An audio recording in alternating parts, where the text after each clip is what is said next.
Hello, everybody, and welcome to the first episode of the Pop Punk Podcast with me, T Will Official, and my co host, Mr. Daddy Mush. Say what's up. What's up, man? I'm Daddy Mush, aka Ed McWilliams, if you're for legal reasons. What's up, everybody? Yeah, and before we get started, I just want to address a few things, okay? First off, this is, for all intents and purposes, a pilot episode. There's going to be some messing with the format. Like today's episode's an audio only episode. It's like that basically because we didn't really have a setup to get both of our faces on camera. But if Mr. Daddy Mush was to come over here, it would have been weird because my setup doesn't really work for two people. So we're just gonna do an audio only episode today, and in the future we can experiment with some like video podcasts. Also today there's gonna be we're probably not gonna be interacting with chat. We're just gonna be like going off each other, like talking about pop punk and everything in the podcast. In the future we can definitely experiment with being a little more interactive. And yeah, before we get started, I would just like to thank our sponsor. Me? Oh, thank God. I was gonna say I didn't know we had a sponsor. Who was I supposed to be thanking? No, there's no sponsor. I just always wanted to say I'd like to thank our sponsor on a podcast. Oh yes, of course. And yeah, without further ado, I think we can really get into it. So, Mr. Daddy Mush, tell me about some of your favorite bands. Obviously, as your best friend, I know your favorite band is Newfound Glory. Well, of course. I mean, Newfound Glory has been pretty much been my favorite band since I turned 13, 14. So but the other bands I listen to on a heavily constant rotation is just old school Saves the Day. Obviously, I like Blink 182, Rufio, Midtown, Alistair. There's so many bands I listen to, so to reel them all off, we'll be here for like 2 hours just me naming bands I like. Hell yeah, dude. I actually like. All right, so some of my favorites, like obviously, I love Bowling for Soup. I love Zebrahead, but I noticed a lot lately. Ever since I started listening to Spotify, I feel like I actually don't have favorite bands anymore. Like nowadays, I have like favorite songs, and then my favorite bands kind of just tend to be the bands that made a lot of songs that I like. Like I guess nowadays one of my favorites probably would be Senses Fail, just because I listen to a ton of Senses Fail, like uh, pretty much all of their stuff except for like their weird like metalcore albums that they did Yeah, in like 2013. They're pretty much all in the regular rotation. yeah, yeah, Um, yeah. and like even though like I don't listen like to their albums like start to finish or anything. Like they have like 10 or 11 songs in my playlist that I listen to on a pretty regular rotation. Yeah, for sure. I've been listening to a lot of Senses Fail as well too. That was one of the bands I've been listening to on a constant basis as of late. Yeah, and same with Better Luck Next Time. Like again, I don't listen to their albums like from track 1 to like track 12, but they have a lot of songs in my playlist. Like they probably have maybe like 20 songs in my playlist cuz they just have like bangers. Bangers, bangers, bangers. Yeah, of all four of their albums, they have great tracks, consistent as anything. Yeah, very consistent. And unfortunately, I think that's why that there's only 4 albums, but we'll talk about that a little bit later. Yeah, that's a different subject for a different time. Yeah. Now, so like we talked about like our favorite bands and everything. What is some music that you've been listening to lately? Okay, well, obviously in the streaming era of Spotify, it's kind of all over the place, but obviously I've been listening to the new Newfound Glory album that dropped a few weeks ago. Okay. Forever and Infinity Times Forever. Whatever. It's a weird album name. I don't really get it. Yeah. But Yeah, it's like Forever and forever and Ever ever Times. X Infinity or something like Yeah. that. Yeah. It's very. I'll go deeper into what I feel about that album later on. Of course, I've been listening to that nonstop because it's in my car when I go to work and everywhere. Things, so I just listen to that. And like I said earlier, I've been listening to a lot of Census Fail. In particular, I've been listening to There Is a Light It Will Find You. The most recent one. That's a great album. Yeah, and I love that album. and the other band I've been listening to a lot lately for the past like 2 or 3 weeks is Just Surrender. Surprisingly enough, Hey, Just Surrender has some good songs too. And I that know, but uh, go on. go ahead, you first. I was just saying, they just that's just what I've just been listening to in general, just more of the mall emo kind of post-hardcore wave. Yeah, Just Surrender is But go on. actually a pretty good like way of thinking like with the whole like favorite bands thing that we were talking about before is like I can't in all good conscience call Just Surrender one of my favorite bands because I only really know like 3 of their songs. But those 3 songs get like heavy rotation in my playlist. Like I listened to that one song, She Broke My Heart, so I broke his jaw or whatever it's called. I Hmm. listen to that like constantly. So that's definitely one of my favorite songs, but like I don't really know many other songs off that album, so I couldn't say, "Oh yeah, Just Surrender, they're one of my favorites."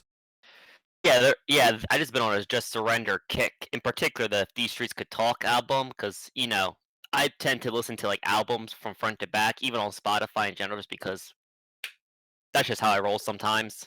Yeah. But yeah, man. I mean, I've been listening to them a lot lately. How about yourself, Killer? So yeah, with me, like I have a playlist that I made on Spotify. Not self promoting at all. 2020 big ass playlist jams by T Will Official. Go check it out. It's got like 800 songs. Lately, I've actually been going back to making like kind of small playlists, just like day to day, like maybe like little 60 song playlists of just songs that I've been listening to lately. I've been listening to a lot of the Friday Night Boys, Okay. and like I said before, a lot of Senses Fail. Listen to a little bit of Forever the Sickest Kids too. And in case anybody doesn't know, I love neon pop. Okay, we're gonna get into that in a little bit, but I just want to say real quick, I love neon pop. So I've been listening to a lot of that. One thing I've actually been listening to a little bit lately, I've been listening to Mgk's new song, which like it's weird because like MGK, the rapper, he cut a pop punk song like out of nowhere. Like I was just browsing music and that song came on. It's called what's it called? I can't remember what it's called. Oh, yeah, Bloody Valentine. I was like listening to it. I was like, this is MGK.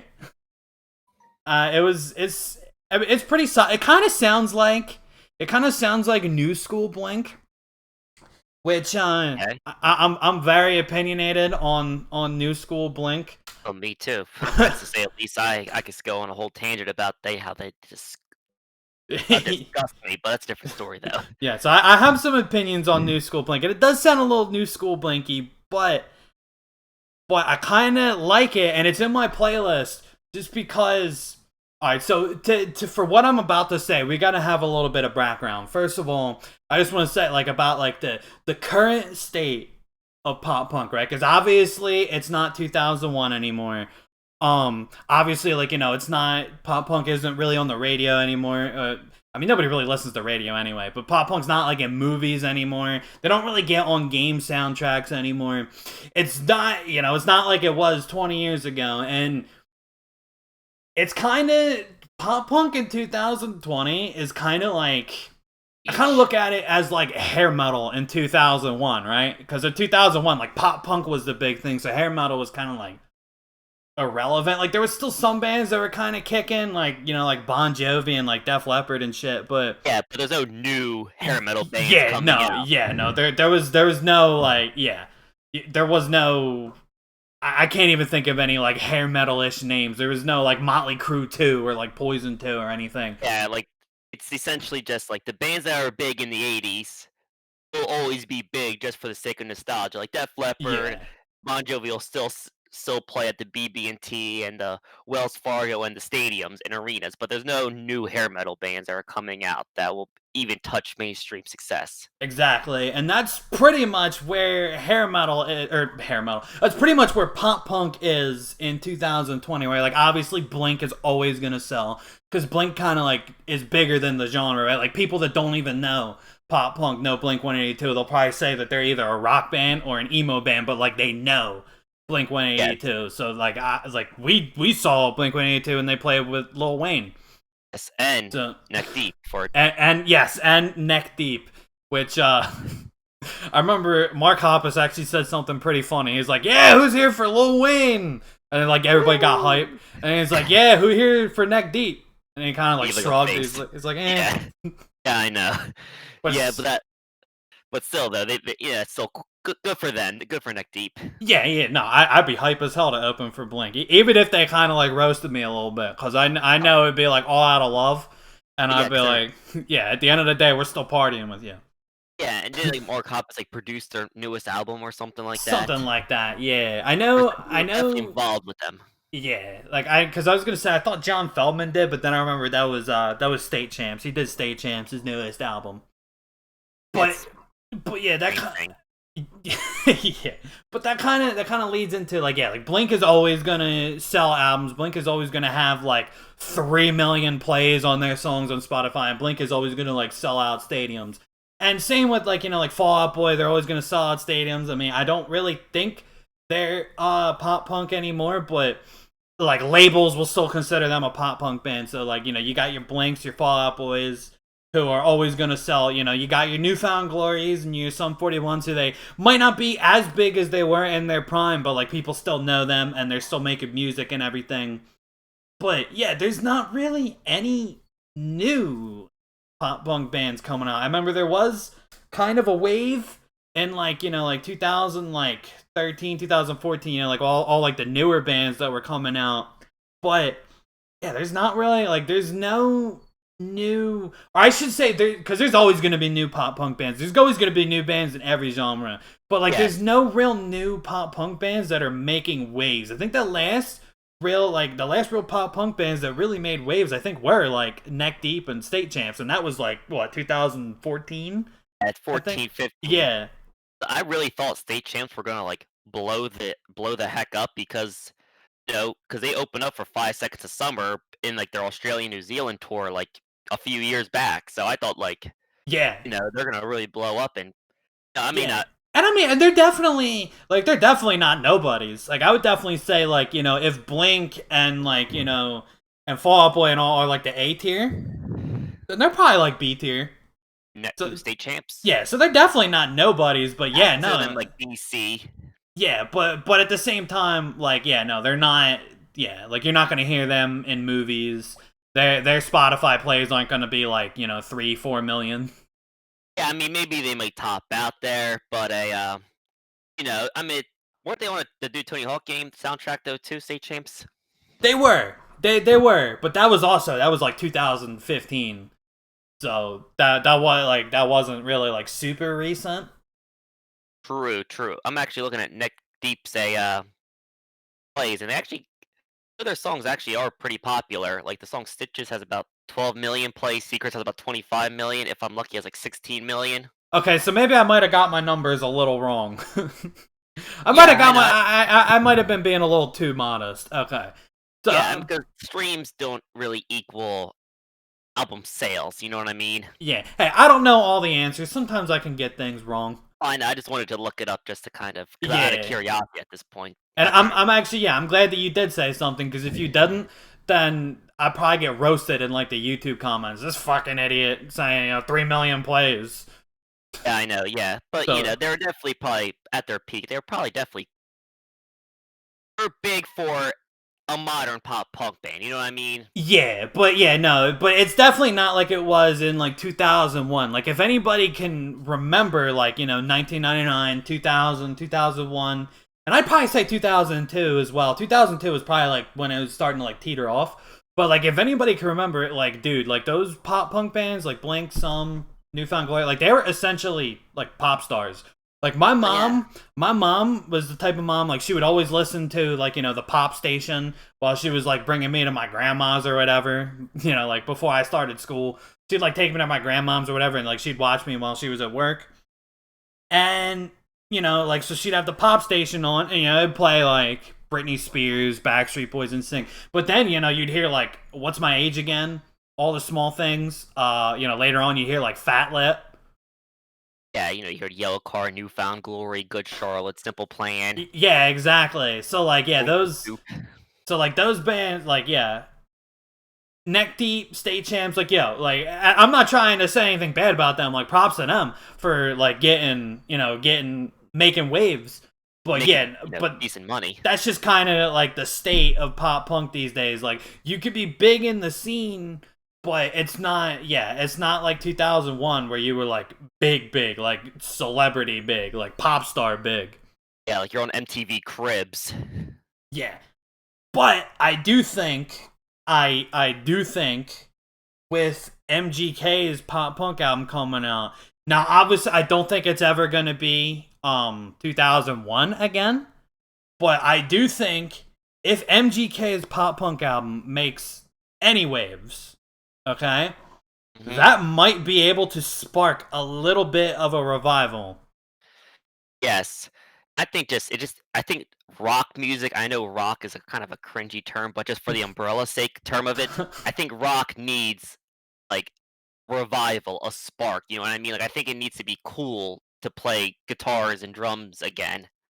Yeah, and I think that I remember reading that was like MGK's intention. I think he wants to inspire people to like pick up a guitar with his newest album, and I could get down with that because, like I said, it does sound kind of new school Blinkish, which which Is like I'm a little opinionated on new school Blink, but I think, like I said, I put it in my playlist because I like what it can possibly do, right? Because MGK, he's pretty big, like he's a pretty big dude, right? Like yeah. he's a rapper, he's also an actor. Which, by the way, I don't know if anybody watching this has seen the Motley Crue movie. He was Tommy Lee in the Motley Crue movie, and he was funny as hell. But yeah, no. So like he's pretty big. Like he's definitely not a nobody. Yeah, I And mean, and I think like if this album makes waves, I could see it causing a ripple effect. Um, mhm, it could maybe like leak into the kind of like the emo rap crowd. Because yeah, emo rap is already pretty much like like pop punk and emo just over like a hip hop beat instead of like guitars and drums. yeah, of So course. if it can like trickle its way into there and they start making like actual pop punk and like actual emo, and then Be fantastic. that could just create a bigger ripple effect of people like us who maybe aren't really into that kind of stuff, but like we want it to be cool to like pop punk again. For sure, just because, I mean, like, I'm just looking at MGK's, like, his, like, the Billboard charts, and, like, all of his albums are top 10 with him peaking at, like, number 4, so, I mean, he's a pretty big deal, so if he can, Yeah. like, the current high school kids or the middle school kids to, like, buy a Fender or something and just make some crappy pop punk songs, that'd be fantastic, like, I would love that because my nephews, I always ask them while I'm in the car with them, like, "Does anybody in your school, like, listen to this stuff?" And they just say, "No, nobody listens to, like, pop punk or emo anymore." Like, only, like, a very small few kids listen to, like, rock-based music, for lack of a better term. Yeah, exactly. Like I said, like pop punk is kind of like, hair metal in 2002. Like obviously it's going to have like a small audience, Mhm. but it's not 1986 anymore, just like it's not 2001 anymore. Yeah, it's very niche, you know what I mean? It seems like the people Yeah. like pop punk are, like, 25, Yeah, early like, mid-20s to, like, 40 something. yeah, and even if MGK's, little pop punk album, if that does spark like a little bit of a revival and it gets back to like that neck deep state champs level, that would still be hype because like like we were saying earlier, like they made waves. I mean, St. They James they had, like they might not have been pop stars like like Blink and like Good Charlotte, but they did make waves. I mean, the State Champs albums were, they peaked at number 30 on the Billboard chart, so, I mean, they did have some mainstream success, but it just seems like maybe I'm not just into, like, the scene anymore, but it just seems like these bands just kinda disappear, like, nobody's talking about the story so far anymore, nobody's talking about, you know, the Wonder Years anymore, like, I barely hear anybody talking about, like, these bands anymore. Like, I know a lot of them broke up too, like Major League, Man Overboard, I Qualifies this time next year, all these bands, like, broke up, so, like, they're kinda like the remnants of, like, the mini spark and revival we had in, like, the early 2010s. Yeah, exactly, and it's upsetting. It's upsetting because it's tough being a pop punk fan in 2020. Say that 5 times fast. Yeah, I know.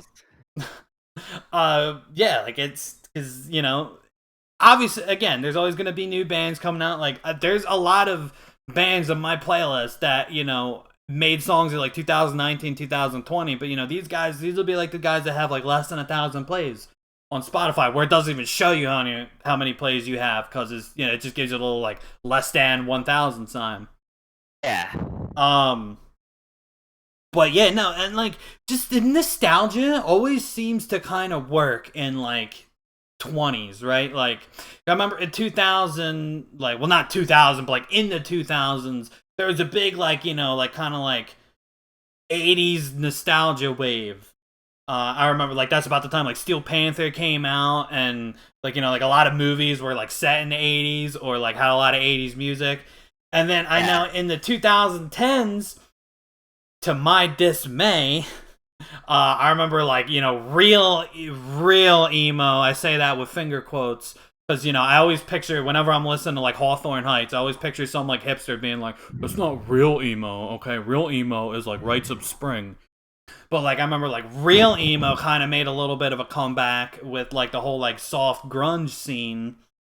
Yes. Which So was yeah, which was kind of like interesting to say the least. yes, because the soft grunge scene is pretty much the pop punk easycore bands that formed in 2009 and 2010. They became soft grunge to kind of hop on the wave. It seems like Yeah, no, I to this day I still think the soft grunge bands are only associated with pop punk just because they're all pop punk. in like 2010 they were making pop punk EPs.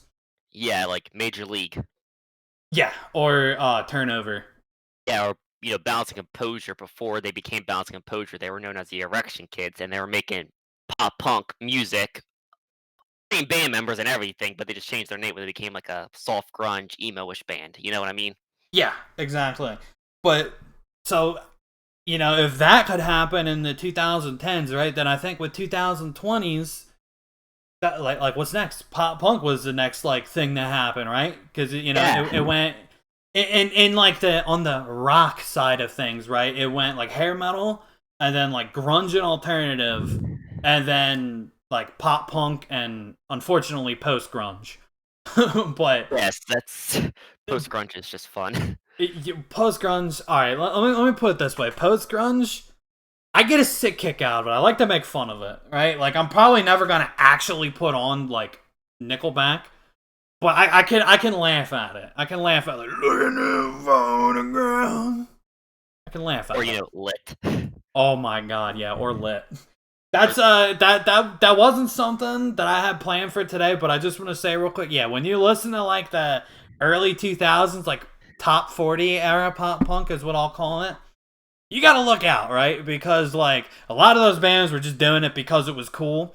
So a lot of them will like mix it with post grunge because post grunge was the other cool like rock genre at the time. Yes, and that's how you get lit.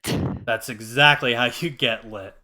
I No want to apologize. disrespect to lit, like they're obviously they were able to have a career. They're still doing things. I think they're a country band now, but yeah, no that stuff is definitely interesting. Yes, I just first of all, before I just want to openly apologize to anybody that I recommended Lit's Atomic to, because when I was 13, I thought that was the legit wave and a legit banger of an album, and I want to apologize to anybody I kind of told them to buy it. So yeah, Yeah, anybody that bought Let's Atomic off of Ed's recommendation, get a he's handwritten apology. he's sorry. Just talk to him about it, and he'll handwrite you an apology. Yeah, so my bad about that, kids. But yeah, but like back to like, the whole MGK and the whole kind of revival. Like I feel like MGK is like quote unquote cool enough where like middle school boys and high school boys will want to play pop punk and pick up a guitar because with 5 Seconds of Summer, I thought they were gonna be like the come ups again and they were gonna be the ones to bring it back, but like they had that stigma of being a boy band. You Yeah, know what I mean? and not only So like that, but I think the timing was just off because there's there's like a fine line between outdated and vintage, right? I think Mhm. when 5 Seconds of Summer was still like a pop punk band, right? Before they kind of turned into like what they are now. That was sort of like because especially because they kind of played like that really poppy, like almost neon type music. Yeah. And I think for that, it was just kind of like outdated at that point because they were making waves in like 2014, and like they were big themselves, yeah, but they were more big for kind of like you said being a boy band. They were kind of lumped in with like One Direction and everything. So Yeah, because they're on that same show, and of course yeah, John Feldman was involved in those albums. Because yeah, because he's involved in like everything. yeah, But yeah, no. So I think the timing was just like off for them to do anything to the genre. But yeah, with MGK, like now it kind of crossed over from being outdated to like vintage, right? Like a lot of the people that were like, like 10, 11 in 2001 listening to like, Take Off Your Pants and Jacket and like what's it called? Half Hour of Power. Like, mhm, they're all like making music now. yeah, And they're all the ones that are like doing things. So like, obviously, you do have your people. Oh shit. happened. Okay, we're good. We just had to hold on, just a sec, guys. Just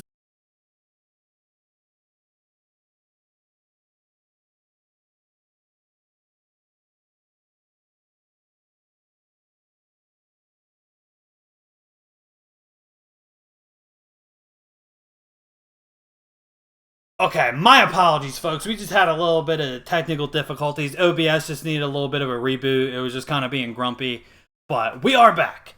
And like we were just saying before, like the people that were like, kids in the early 2000s, like they're growing up and making music and doing things now, right? Like obviously MGK, he was like I think 8, right, in 2001, so obviously he couldn't just go out and like make music and stuff, but now, yeah, now he's like in his 20s. He's old enough to do stuff. So like I think the timing is just kind of perfect because now there's gonna be a bunch of other people in their 20s and maybe early 30s that are thinking like, yeah, pop punk's the wave again. Let's make some pop punk music, and that's just kind of like I said, hopefully lead to a ripple effect that will. Again, it might not make the same waves as it did in like 2001 because everything has its peak, right? Like Yeah, everything, like 2001 was obviously the peak, but it can end up like I said, hopefully getting to that neck deep state chance level. Like they still have. I was wrong. I said like 3-4 million views is really more around like 20 million. I wouldn't mind having 20 million plays. Not at oh, all. absolutely. And once again, state champs, like I feel like they kind of peaked when like 5 Seconds of Summer was still doing their pop punk thing. So I feel like it's still kind of a bit too early for the trend to come back. Yeah, exactly. Because It was outdated, not vintage. exactly, it's kind of like how you're correct by the whole like 20 years thing because like in 2010, just to kind of for the sake of metaphors and analogies, like in 2010, GameCube and like PS2 games were outdated. You know what I mean? Hmm. Now they're back to being retro and vintage, and now they're cool and people want to play them again. But back like 10 years ago, those games were just kind of old games that nobody wanted to play. Yeah, exactly. And it's just like that. It's not exclusive to music. It's like that with everything. Hmm. Like it's like that with movies. I was actually watching The Do-Over, okay, which is for those that don't know, it's an Adam Sandler movie from like I think 2016. It's a Netflix original. And the grass is very green in that movie, okay? Like the blue walls are very blue, and it reminds me of like movies and like music videos from 2000 where if you ever seen like Dude Where's My Car or any movie, this goes to anybody watching on Twitch, anybody watching on YouTube. If you guys have ever seen a movie from 2000, if you ever notice the grass is always super green, and like if they're in a house with blue walls, right, the blue walls will always be very blue. Like I know at the end of Dude Where's My Car, when they go to that like Chuck E. Cheese type place, the walls are like very purple. And like if that trend comes back, I'll actually be very hype. because I like that trend. It reminds me of like the movies from 2000 to 2001. Yeah, and people just like stuff that reminds them of a quote unquote more simpler time, you know? Exactly. Which For is why me, this stuff becomes vintage. because I was 5 in 2000, so Yeah. my biggest worry in 2000 was just like, yo, this it was kindergarten, so I don't even think I had homework, but like yeah, like this kindergarten homework's killer. Yeah, like my biggest issue in 2001, 2000 was getting the chocolate donut during the birthday parties in school, you know? Exactly. That's why these Exactly. things come in trends, like, you know, if you grew up in the '80s, so when you're, like, 30 something, every 20 years because people like to remind them of their childhood. Yeah, and it's not even that, right? I also think it's just a lot of like, people that grew up listening to or like watching something, right? If they end up going into like a creative field, right? Like being a musician or being a movie maker or being a game developer or whatever, they're gonna make what they want to hear. And if what they want to hear is what they grew up listening to, then it just kind of stands to reason, right? Because like, Yeah, that you actually have a good point there. yeah, because like, again, like I was 5 in 2000, right? So like into like obviously, like I think we were both in like bands and shit when we were like 15, like in high school and everything, but like Yeah, of course. you're not making waves when you're like 15, so you're not gonna bring back pop punk in like 2010, 2011, but like 2020, like I said, like MGK, if that's his end goal, i'm I'm all for it. I'm all for it because like I said, I think it could make a little ripple effect, and the timing is just perfect. I think. I don't think we're gonna see pop punk albums making waves later this year. I don't think we're gonna see pop punk albums making waves maybe next year. But 2022, 2023, look out because I think that's when the revival's gonna hit. Yeah, and I also think like pop punk kind of quote unquote died like 2020 is because like we all had these like the phases of pop punk, and I guess this is gonna lead into like the different eras per se, but like I feel like pop punk kind of reached like a saturation point where there's not much else you can do with the genre. Like, like the early 2000s, late 90s was kind of like the top 40, like true pop punk. And before that, it was more of like a skate punk, kind of more of a punk rock vibe to it. Th- Yeah. Then you went to like a mall emo after that, like a mall emo post hardcore kind of shtick Mm-hmm. on pop. And then you had an easy core era. Then around 2010, 2011, easy core started to kind of fade away and became like what they call like true pop punk, which kind of brought you like the state champs and real friends kind of bands. And I feel like people just kind of had enough of the genre because like they made waves and they're still making waves, these bands, don't get me wrong, but just like I feel like there's not much more of an envelope we can push with the genres. That's why it has to take a little bit of a breather before it can revive again. Yeah. Yeah. Yeah. And like, I mean, yeah, even if there was, right, like anything else you could do, like it just, yeah, things come and go, and again, I think it's just the scale of outdated versus vintage. Yeah, I think uh people just probably just got tired of it yeah, too. like 2017, 2018, 2019, this year, right? Like it's outdated, but like give it another couple years and it'll turn into vintage. But Yes, and hopefully we can see a mainstream revival because I don't want it to go the way of new metal where it's just like a dead genre. oh yeah, I know Vanilla Ice single-handedly killed new metal. Yes, he did, and something For anybody that don't know, I am obviously kidding, but Vanilla Ice did I make don't think you're kidding. I think you're right, honestly. but he did make a new metal album in like 2001. Look it up; it's very weird. Princess, come here, buddy. Bipolar, I believe it's called. Yeah, bipolar. It's super weird. Um, and yeah, New metal actually is kind of like making waves, but it's a little different, right? Like it's not like true new metal. It's now more like I'm not super into the metal scene, so I just kind of go by like what I see. But new metal kind of it has more waves now as more like an influence on a lot of like the newer metalcore bands. And that actually is kind of like a good like because I like to draw parallels with a lot of things. That kind of reminds me of like like with the emo rap and everything, right? Because obviously it's rap, it's not like pop punk or emo, but it draws heavily from pop punk and emo, and that's why I think like if MGK makes it cool to play guitars and shit again, a lot of those bands probably will, or well, a lot of those rappers I should say, because they're not really bands, but a lot of those like rappers might try and cut some like actual pop punk songs. Yeah, I know, and a lot of these like mainstream rappers, they actually enjoy what we would call scene music. Like Post Malone tried out for a Crown the Empire, I believe it was. Yeah, and I think it was Juice World where it's like one of his favorite bands was Escape the Fate. I did not would have expected to hear that. Yeah, I don't know if it was Escape the Fate per se, and I don't know if it was Juice World, but I remember it was one of like the top like emo rappers. Well, like one of their favorite bands was like like a super like scene band like Escape the Fate. Yeah, But well, I'm actually on the website right now about Juice World. It says top 5 favorite artists, and Escape the Fate didn't make the cut. okay, so I was right. Yeah, I was right.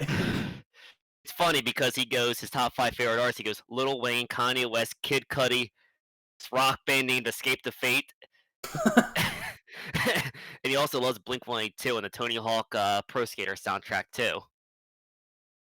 Yeah, exactly. It's yeah. So that's kind of like I'm actually glad that you brought up new metal because that kind of like that made me think like just how new metal has like some influence on like the new wave of like metalcore bands, Hmm. pop punk, and I guess more importantly emo. But emo is still definitely like adjacent to pop punk. Have a huge influence on the new wave of rappers. And Yes, I agree. um, but yeah, going back on what you said though about like the different eras of pop punk. Uh, so obviously, I think we both love the top 40 era because that's just Hey, like when it was cool to well, like you call pop it punk. top 40. I call it drive through just because I'm hipster. Yeah, just cause he loves. I mean, no disrespect. I love drive through records as well. But yeah, so obviously I think we both love that era very very well. What would you say after that? What would you say your favorite is? That's a good question. I mean, I'm split between honestly, I'm split between like easy core and what I consider mall emo because in mall emo, I kind of meme it a bit just because I enjoy how ridiculous the merchandise and the music videos were, but Oh, I I know genuinely the truly haunted love that kind imagery. of music. I love haunted imagery. It's ridiculous. And I love looking at Good Charlotte pictures in 2004. It's a real treat. Oh, I know. They go from like mohawks and like leather clothing and shit. The Oh, Liberty princess. spikes, Yeah, yeah, and the Liberty spikes to like the dyed straightened black hair and lost hopes and everything. yeah the guy selling Lost Hopes at a lemonade stand. When he touches a rose, it becomes black and it turns from red to black. It's beautiful. Oh, it's amazing. I mean, all memes aside, like I truly, genuinely enjoy that music. Oh yeah, no. All memes aside, it's amazing. Yeah, because mall emo is like it's sort of like a mix of like post hardcore and pop punk. Yeah. And it's just it's beautiful. Like it's pop punk, but like they're doing more than just like four chords and like single note riffs. Like it's amazing. And Yeah, it's as great. as memeable as the lyrics can be, like it's super enjoyable music. Yeah, and then I also love Easycore too, just because I mean, it's just kind of maybe a ripple effect of, my all-time favorite band being Newfound Glory, them having like easy core influences kind of being the godfather of the genre. So just Yeah, from correlation, I'm going to enjoy the heavier brand of pop punk as well. yeah. If you ask me, at least I'm known for something is the first true easy core song. I always say Catalyst is like the first is like laid the foundation of the easy core genre. Yeah, and yeah, just in general, like I just like easy core, like like 4 years strong is pretty cool. Set your goals. Set your goals. Chunk, no Captain Chunk. Oh, dude, I love "In Friends We Trust." Like that's another song I love to meme because of how like ridiculous like it is. Like it's just a song about like friendship. Oh, it's But positive, man. I know I love it. But like I just love to meme like like the "Hey dudes, are you ready to?" and like it's very French accent. Yeah, But well, that was their entire gimmick was being French. I love it. But at the end of the day, though, like, their music is pretty banging. And I used to think that I didn't like Chunk, no, Captain Chunk. Because, alright, here's why. Because I remember they were on, I think it was Punk Goes 90s Volume 2. And they did a cover of All Star, which, by the way, All Star, like, that meme, I think has run its course completely. It is, I don't know, I don't really think that song is enjoyable or funny. Maybe that's just me. But they covered All Star and like already like it's like okay, this is a tired gimmick. And then the cover was like kind of bad. So that was my only like real exposure to them at that point. So I just kind of wrote them off as being kind of ridiculous. But then like their songs started kind of showing up in my my Spotify, like my daily mix, my my Discover Weekly and everything. I'm like, huh, these guys are actually pretty cool. I was wrong about these guys. Again, I have been wrong about a lot of things, and I can admit when I'm wrong.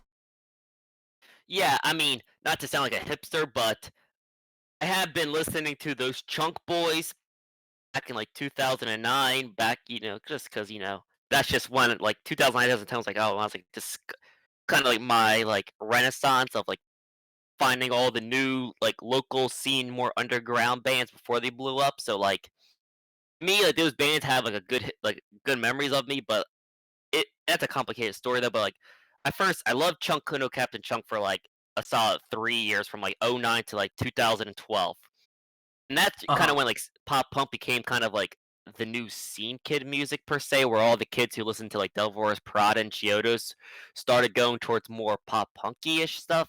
And I kind of became like a gatekeeper almost, and like I stopped like liking all the bands that I loved in like '09, 2010, 2011.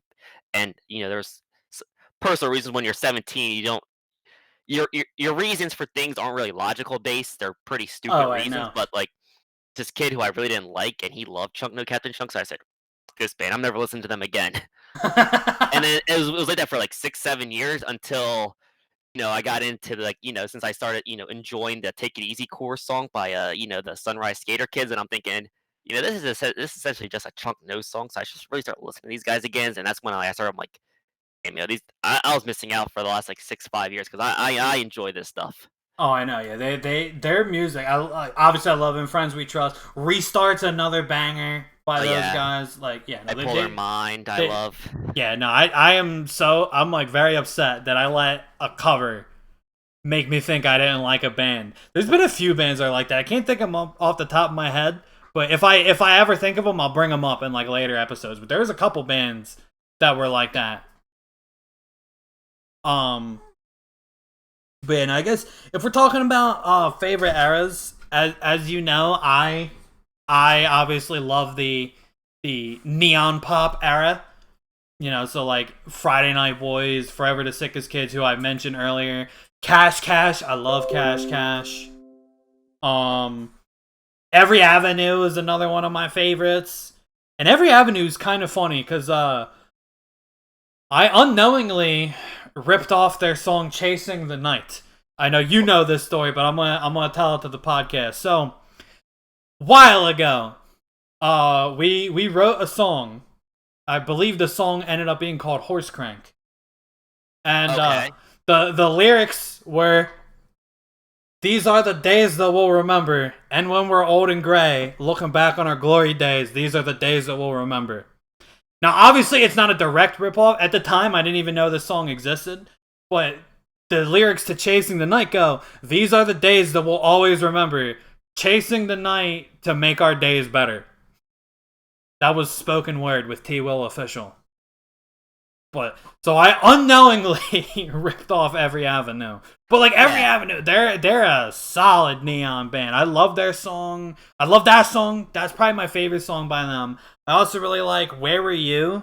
is another banger, which just came out for Rock Band again, and I'm so hype. I've been playing that shit like nonstop.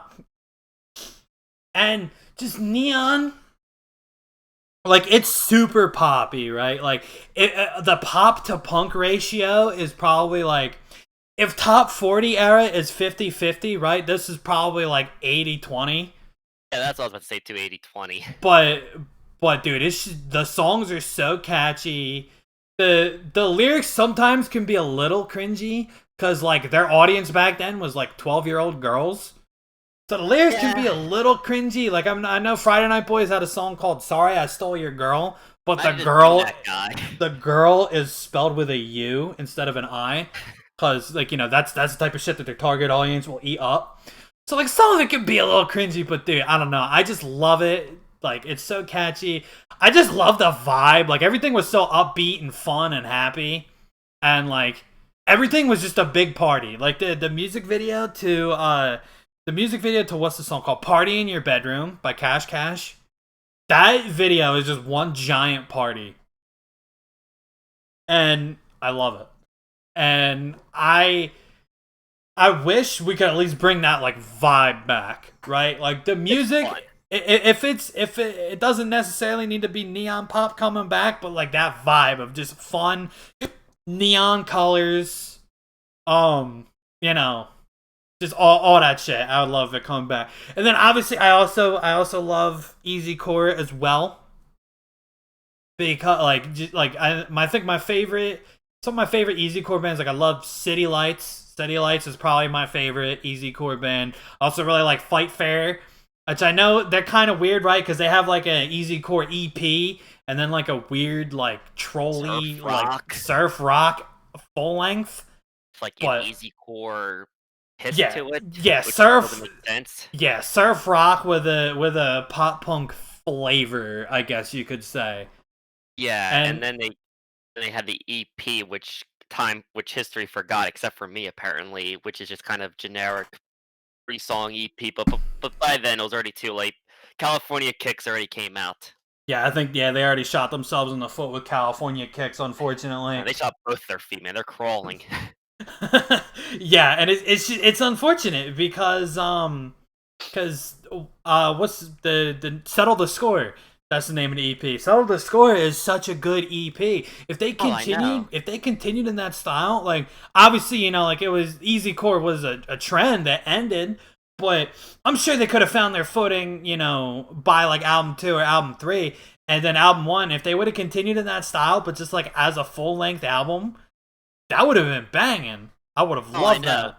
And I have some like inside information about Fight Fair because I talked to their singer at Warped Tour 2010 for like an hour and a half. He was probably annoyed at me, like this 14-year-old kid needs to get away from me. I don't care what he thinks about the starting line. But I remember him saying that, like, because I was just asking him, like, when you're 14, you don't understand, like, don't be an asshole to people. I'm thinking, like, why did you make California Kicks? It doesn't sound good. Yeah. And like, why does California Kicks fucking suck? That's essentially the vibe I gave. But like, I gotta say, like, Settle the Score is like one of my favorite EPs. Especially at the time, I was all above that. I was trying to punch some people, but I was gonna get my ass kicked because I was 15 and 110 pounds. Yeah. But like, I remember him saying that like Easy Core was like blowing up, and like everybody was like doing Easy Core. Like they wanted to like. I guess this can kind of lead into one of our next subjects. Is like they wanted to stand out, and that's valiant because like they wanted to like be their own band. They didn't want to kind of just be forgotten in the wave of Easy Core bands, and they wanted to like be their own like and not be, and they wanted to stand out essentially. I mean, it was like this is over 10 years ago, so my memory's kind of foggy of the conversation. Yeah, I mean that is respectable. But I mean, they did it completely the wrong way, though. Yeah, yeah, no, I feel that 100% because California Kicks, like, again, no disrespect to Fight Fair, like I love the Settle the Score EP, and California Kicks is fun and like kind of like a post grunge sort of way, but exist. But yeah, like I can respect that they didn't just want to be another Easy Core band. Yeah, but that's the kind of, like, how it's, like but, like, I feel like you gotta do that after you already have, like, a very solid footing with a very solid fan base. Yeah, because that's actually something that I kind of wanted to talk about too. Is like with bands, kind of like when bands get to that point, right, where they have like 5 or 6 albums already, and then they make more like they make safe albums, and like there's other bands that like take risks, because like Bowling for Soup, right, and again, I love Bowling for Soup. I can listen to any of their songs and, love it. But Bowling for Soup, they kind of played it safe. Um, like every album after Drunk Enough to Dance was just Drunk Enough to Dance Part 2, Part 3, Part 4, Part 5, Part 6, Part 7. And like some like they have like little things that like you can kind of tell them apart. Like Sorry for Partying was a lot more like a jokey album where like the Yeah. songs were almost like just kind of like supposed to be goofy. And Like, and then Boops almost, it felt like. and then the album after it, or no, not the album after it, the 2013 album Lunch Drunk Love was kind of like a slightly more serious album, but sound wise, it's all pretty much like the same. So like if you have Mhm. one Bowling for Soup album, you kind of have it all. And that's got me thinking, right? Because like we always see these bands that like change up their sound, right? Like the Starting Line, and we think like, yo, if only the Starting Line stayed pop punk, right? That like all their songs would be banging. But then I think to myself like, well, what if they kind of did like the Bowling for Soup method, right? And then they just made Say It Like You Mean It Part 2, Part 3, Part 4, Part 5, Part 6. It's just Like, like, well, then what's the what? point of listening to those Yeah, albums? right. Like it is almost like too much of a good thing, right? Because like Mhm. Say It Like You Mean It, like I know me and you both kind of hold that album in high regard. That's like the It's definitely gold. top 5, top 10. Yeah, It's one of the S tiers for pop punk to me, at yeah. least. That and the With Hopes of Starting Over EP are like gold standard for pop punk. But then I think to Absolutely. myself, right? Like if Princess. This is what happens when you have a live podcast, right? With a dog, she knocks everything over.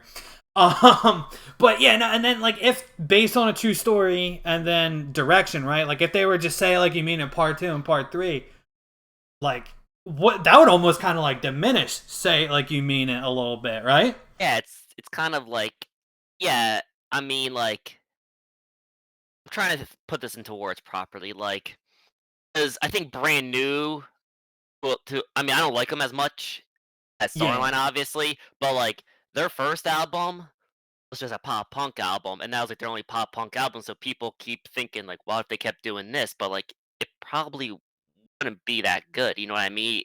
yeah, Compared to everything yeah, else, but, like, the Storyline, though, like, since we're all talking about the Storylines, like, I really kinda wish, like, I could get a vibe of, like, the record label what their major label, Geffen, at the time wanted them to do with Based on a True Story because, like, they were telling them, like, pretty much write Newfound Glory's Catalyst, which would've been awesome because it wouldn't have been that much of a departure of a pop punk sound, but it'd be different enough where you would want to listen to that album over, Say It Like You Mean It in certain situations, because 'cause that'd be more of a darker, heavier vibe, but it will still be pop punk as hell, you know?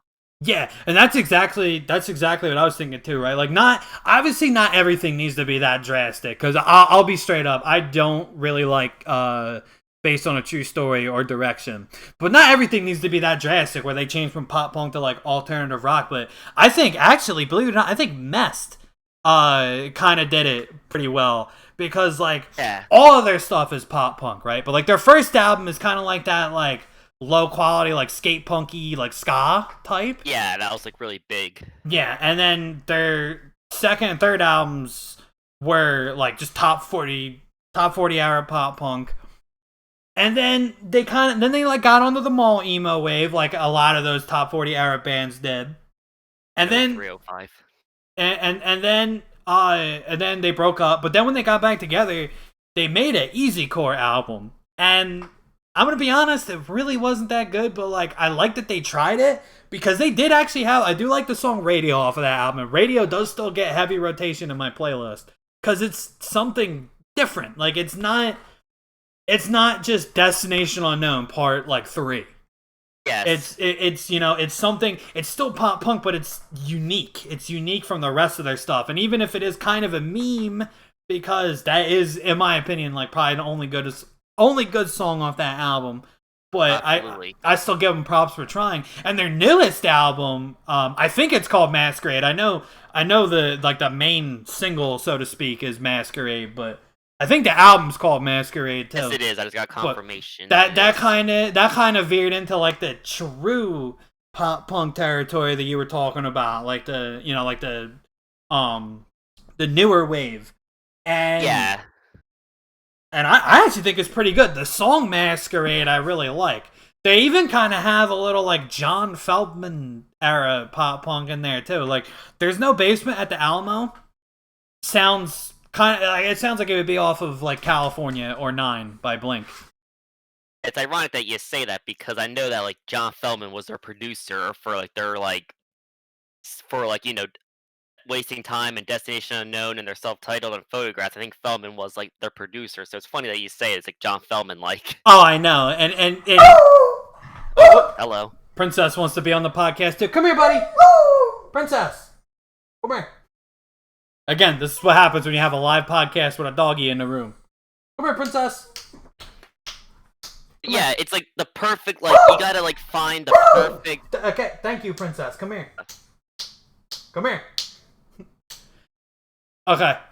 Keep talking. But like what I was saying was like you have to have like that perfect balance of like it's different, so you want to listen to it, but it's still the same sound where you're not like alienating all the fans you made off your previous work. You know what I mean? Yeah, like you don't want to just cut like a death metal album, right? There's not gonna be an audience for that. Your fans ain't gonna like it because it's just not what they're used to.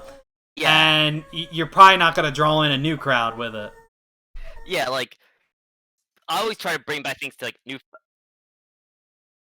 always try to bring things back with like Newfound Glory because like obviously my favorite band and I think I'm relatively knowledgeable about them, but like their first album was some real like low production quality, some real like kind of like pop punk that was influenced by like emo stuff. It was cool, it was great. Then my all-time favorite album came out, which was their self-titled album, and I think that was like fantastic. It was perfect. Then Sticks and Stones, which is like most people's favorite, but it's like to me, it's like I don't really I love that album, but I don't really listen to it that much because it's like if I want to listen to just pop punk, I'll listen to the self-titled. Yeah. But with like Catalyst, it's different. It's a bit darker. It's a bit heavier. Not Without a Fight is like Z-core, and I love it. Radio Surgery was just kind of like I mean, Coming Home is a completely different album. It's like Yeah, Coming Home to me sounds like pop rock. it sounds like All American Rejects. That was like a true departure of sound because like the songs weren't fast. There was no chugging. There wasn't like where you want to punch somebody in the face to it. But like Newfound Glory, like when you're like kind of like an easy core band and you have that image, like it's very easy to like switch it up album to album so people don't get old, but you're still recognizable. Like Makes Me Sick and Resurrection are two completely different sounding albums. Yeah, Makes Me Sick is But almost you like could power pop. yeah, and Resurrection is like chugging and it has like more heavier guitars, but like you could still tell like this is Newfound Glory. It's not like you know what I mean? Like they're both Newfound Glory. Like you won't be like, huh, this sounds completely different, you know? Yeah. Yeah, like it still sounds That's like kind of Newfound Glory. But then even Newfound Glory kind of played it a little safe with their newest album. yeah, I know, and that's what I was gonna say with the whole safe. It's like don't get me wrong, like if this was still a generation with like no streaming and it was just pure just like you only had a CD, I would probably prefer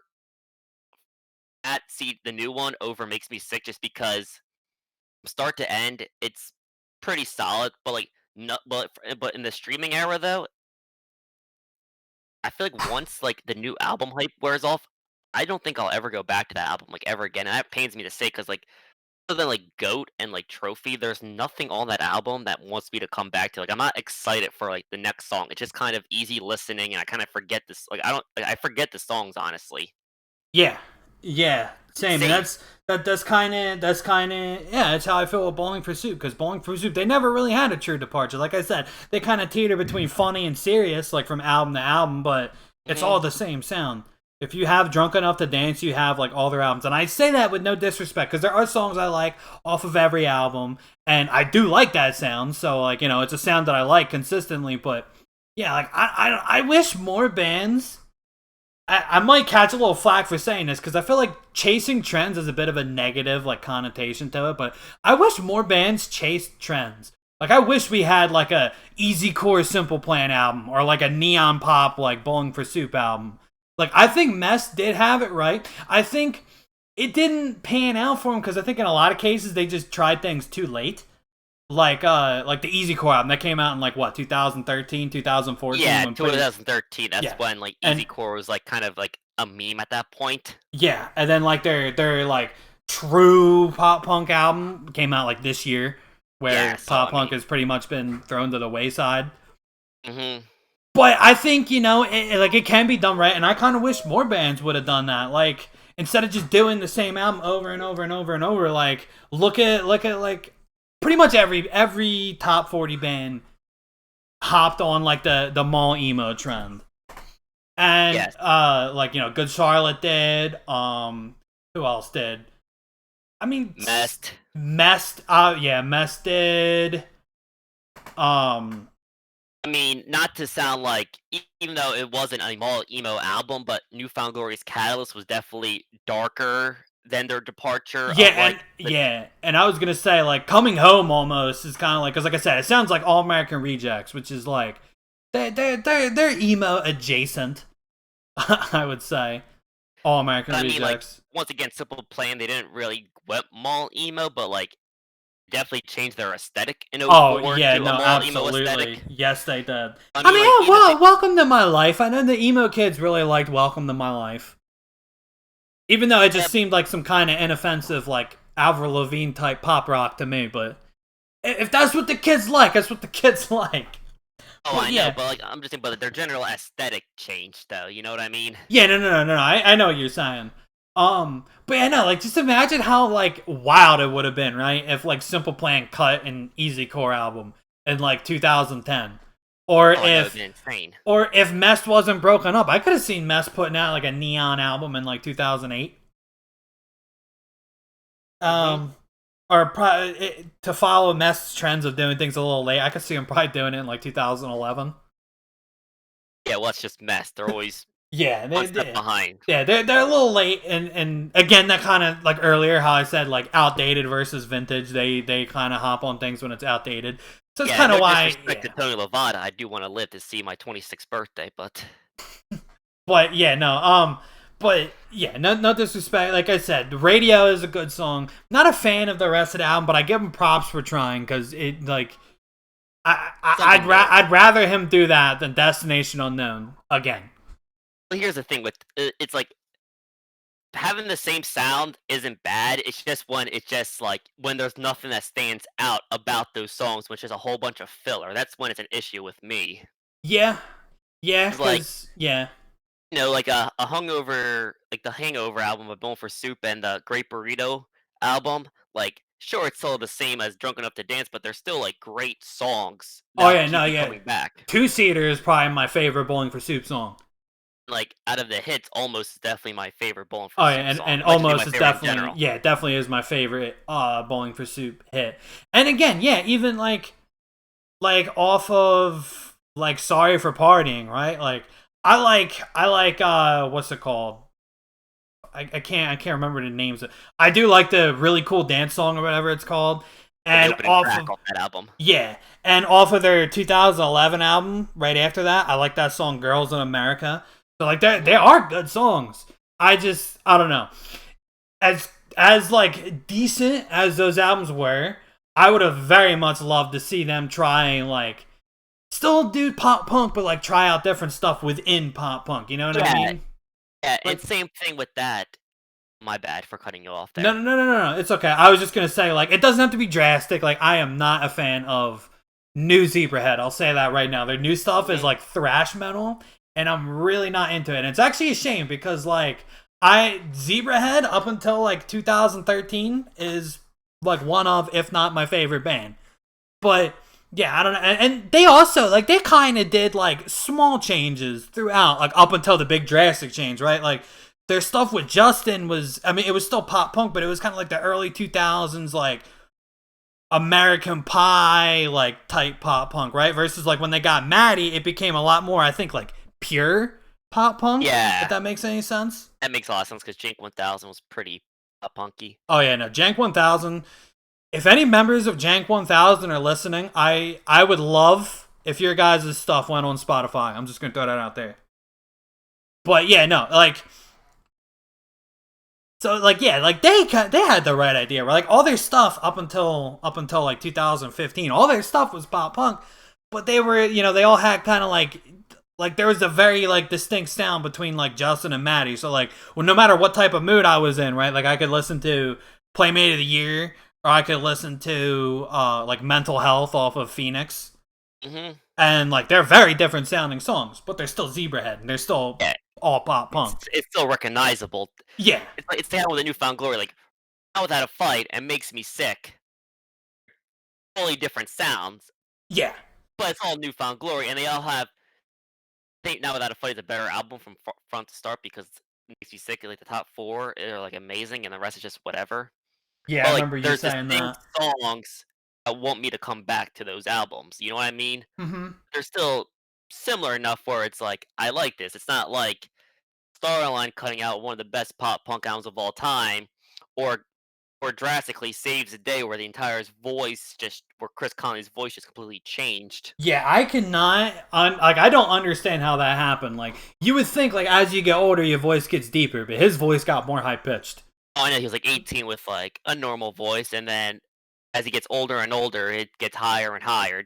He's the Benjamin Button of voices.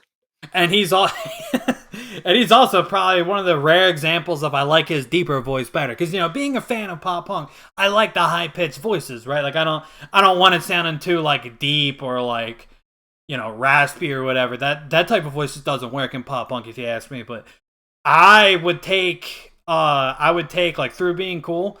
Like I would take like You Vandal, Shoulder the Wheel. I'd take any of that stuff over like In Revere or like Nine. Yeah, well, I mean, Through Being Cool is just one of the best pop punk albums of all time, if you ask me. That's a different story. Oh well, absolutely. And I also really like Stay What You Are. But yeah, See You is probably one of my favorite songs by them. yeah, the first three Saves a Day albums are just fantastic stuff. Oh, amazing. And they all have their own distinct sound. I mean, Can't Slow Down and Through Being Cool is just kind of like an improvement off of Can't Slow Down, but Stay What You Are is like more of a kind of indie-ish kind of more vibe, but it's still great though, you know? Yeah, no, it's still pop punk, but then they kind of took that indie-ish sound and ran with it with In Revere. Yeah, well, they got Or, mainstream and if I'm pronouncing that wrong, somebody let me know. I think it's In Revere, but I could be wrong. yeah, but like the whole thing like with like that's kind of where it's like keeping it real goes wrong because they changed their sound, but like still like I mean, I know there's Saves the Day fans out there that truly love all their stuff because I know there's a few guys out there that prefer the new Saves the Day over old Saves the Day. They're weird people, but But we're not we here. know. We're not here to roast the fans. But Yeah, yeah, if you like the new Saves the Day, that's good for you. good for you. But that's I yeah, disagree. you're, we're gonna have to agree to disagree on that one. Yes. Yeah, but good for with like bands like Alistair, like or any band that like breaks up and gets back together, like their new albums just don't work. You know what I mean? Like the two newest Alistair CDs that happened like after they like got back together, it just sounds like generic pop punk. And like, don't get me wrong, it's fine. It's a good album. They're good albums, but like they're just not memorable. They're not distinct. Like it's not like Last Stop Suburbia where it was just like a masterpiece, or like you know. Dead Ends and Girlfriends are just a fun, quick, kind of silly pop punk, skate punk album, and then Before the Blackout was them hopping on the mall emo wave. Yeah, I did like some of the songs off of Before the Blackout though. Like I think You Lied is off of Before the Blackout, if I'm not mistaken. Yes, you are correct. And Yeah. also, they're another band that kind of jumped on the mall emo wave. I mean, their album isn't really mall emo, but they started like, like wearing like black button-up shirts with like red ties because that's what My Chemical Romance and Green Day were doing. Yeah, they wanted to fit the aesthetic. Yes. Yeah, 2004 was a weird time because like we're 2001 where it was cool to like pop punk. 2004 it was cool to like emo. Yeah, I know. And like, Homegrown cut out like a mall emo EP before they broke up in 04, Well, 05. Homegrown, I don't think they were chasing trends. I think That would be I a think stretch. Adam Lorbach was just legitimately depressed. Well, I know. Yeah. I mean, you heard it in his voice, and then you just left them and just New Year's Day. But that's a different story for a Yeah. different time, though. Yeah, which for the record, I will say New Year's Day with Adam, I actually really, really like. But after Adam left, they fell off for me. For me, if anybody listening likes New Year's Day, cool. Like I said, I don't hold it against anybody if they like music that I don't like. But for me, Yeah, they kind of fell off after Adam left. yeah. Music is anything with like art based is subjective. So well, Yeah, there's no real right wrong answer you like. It's just yeah, a matter of opinion. It's not like sports where it's like you're objectively incorrect yeah, liking something. yeah. With like stats don't lie. Yeah, but like music though, it's just art. So you can't. I can't really tell you why Newfound is better than this band. It's just more of a matter of opinion. Yeah, it's just I like what these guys do. Like I know like with Bowling for Soup, the reason they're one of my favorites is I like their kind of like goofy, like lighthearted lyrics, right? But they're usually not joke songs, right? Like I know Sorry for Partying, they kind of like they went a little overboard with like the comedy aspect, but they're not like a comedy band. I just like their kind of like lighthearted, like upbeat lyrics. And like they're I'm not objectively wrong for liking that. I'm also not objectively right for liking that. Yeah, like although it's kind of silly, I do enjoy a more kind of emo-y, depressing lyric base, like you hear in like "Saves the Day" or even "Just Surrender." Like I just like that kind of lyric Oh, base. But I'm oh, not right or wrong liking oh, it, you know. oh! I love whiny lyrics. Oh, dude, like whiny lyrics are like my favorite. Like I love when people sound pathetic when they sing. Like that's the shit that gets me off. No cap. No cap. Oh shit. Yeah, no. Whiny lyrics. Like I will say, like to bring it back to earlier, we were talking about Just Surrender. Like that, She Broke My Heart song. Those lyrics are so cringy, right? Because it's always so cringe to me when like a scrawny. I mean, I don't know what their singer looks like, so I don't know if he's scrawny or not. But like He's kind of basically the type of people to make that type of music, right? They're very like scrawny, like weak looking, and then they make songs about like I'll fucking knock this dude out if he steps to me funny. I'm like, dude, no, you will not. Sit the like fuck down.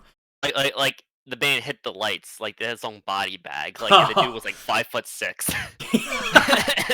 I know it's so cringy, but at the same time, I love it. Well, me too. It's like I unironically like that too. So I Oh, can't even like front. I unironically love both of those songs, "Body Bag" and "She Broke My Heart." They're both amazing songs, and "Just Surrender," yeah, like that song, "Forgiven, Not Forgotten," and I think the other song I know is "I Can Barely Breathe."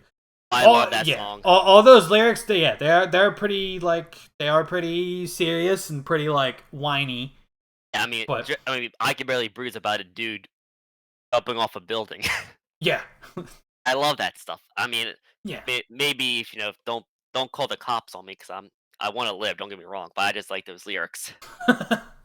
Yeah, no, yeah. The more emo, the better. But yeah, I don't know, like with Bowling for Soup, like yeah, they kind of. That's what I like about them, but I like how they don't really take it overboard, with the exception of like a few songs, right? Like they do have a whole song about called like My Weena, where he's like it's supposed to be a love song about like him and a girl, but then it's like really about his dick. Like okay, that's a little too on the goofy side, but I still love that song. I still think it's funny. But like that's what I like is they have like just the right amount of like serious and goofy. But like that's just my subjective opinion, right? Like, you obviously like I know you like Bowling for Soup as well. So you obviously to some extent agree with me, even if you do prefer the whiny lyrics. I do for the most part prefer the whiny lyrics too. I just also love their like kind of like goofiness to them. Yeah, like to me, lyrics not very or like lyrics to me is like one of the things where it's like I don't really notice until they're bad. You know what I mean? Yeah, exactly. I always try, like, for the songs that I write personally, I always try to make good lyrics. Like, I don't think of them like an afterthought, but yeah, to me, because I always say, like, yeah, I'm more. If it sounds good, you could write a song about filing a tax return, and I'll probably, like, bump out. I'll open up the fucking mosh pit to it if it's catchy. Hmm. Lyrics, yeah, they don't matter too much to me. But like I said, good lyrics do catch my eye, and that's what I like about Bowling for Soup is they're like pretty upbeat and goofy, and like whiny lyrics too. Like She Broke My Heart. Like I said, that song's very cringy.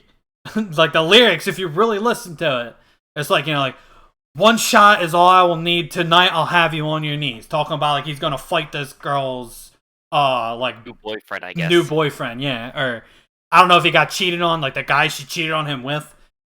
Basically, it's yeah, some scrawny white dude talking about how he's gonna knock some other dude out. Cringy as hell. But I still love that fucking song. Cause it's probably my favorite post-hardcore song. No cap. It's probably my favorite. Because like I said, I don't really listen. I mean I listen to the lyrics. Good lyrics catch my, I guess I should say, ears, not really my eyes. But if it's like particularly cringy or the lyrics are talking about something kind of like that I don't really care about, like I'm not gonna care if the song is good.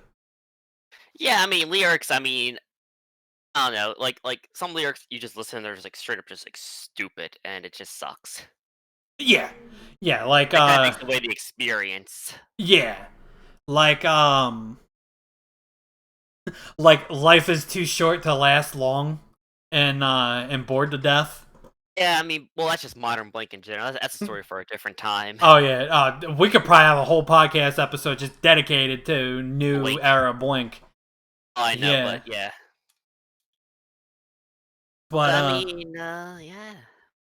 But yeah, I think that that's gonna pretty much wrap up today's episode. That was super fun. Thank you I for enjoyed it. yeah. No, we'll definitely we're gonna definitely do an episode 2. So stay tuned. I'll keep you guys posted on Twitter when episode 2 is happening. If you're watching this on YouTube, thank you so much. Be sure to like and subscribe if you enjoyed the podcast. If you're watching on Twitch, hit that follow button. I'd appreciate it. If on YouTube, comment, say what you like, say what the use work. You know, I'm open to any Yeah. sort of criticism. Doesn't really matter to me. Yeah, yeah. You can call me a fucking idiot. I don't care. Just comment. Comment Hmm. because they are helpful. Whether you think they are or you're not, they are helpful. Yes. And yeah, we'll catch you guys later. Yeah, bye bye. Peace.